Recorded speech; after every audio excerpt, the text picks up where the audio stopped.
Ndugu waandishi wa habari, leo nimefanya ziara katika mkoa wa Mtwara kwa maelekezo maalum ya Mheshimiwa Waziri wetu Profesa Mbarawa Makame Mnyaa, ili moja, kutembelea ujenzi wa bandari ya Kisiwa Mgao, na mbili, kutembelea bandari yetu ya Mtwara na kutazama utendaji wake.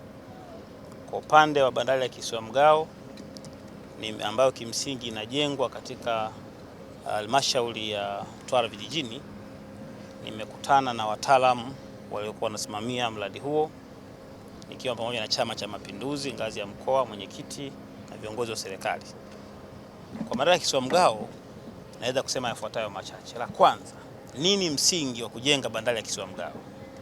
Serikali iliamua kujenga bandari hii mpya ambayo itakuwa inahusika maalum kwa ajili ya kusafirisha bidhaa chafu, yaani makaa ya mawe, saruji na bidhaa zinginezo, ili kutenganisha na bandari hii ya Mtwara ibaki kusafirisha bidhaa za kawaida kama vile chakula, mafuta, magari na vinginevyo. Bandari hii ya Kisiwa Mgao inajengwa kwa thamani ya bilioni 434 na tayari ujenzi umeshaanza mwaka jana. Tunakusudia utakamilika baada ya miezi 30 na mpaka nimefika ilikuwa imefika asilimia 33.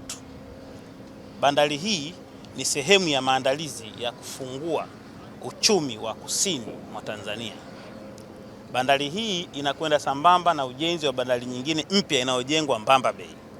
Hizi bandari mbili tunakusudia kwamba zitakuja kuunganishwa kupitia reli ya kisasa ya SGR kama ambavyo ilani ya CCM imeahidi katika mwaka 2025 na 30.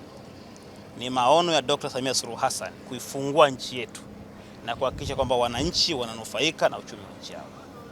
Kwa hiyo nimeona ujenzi unaoendelea, nimeridhishwa.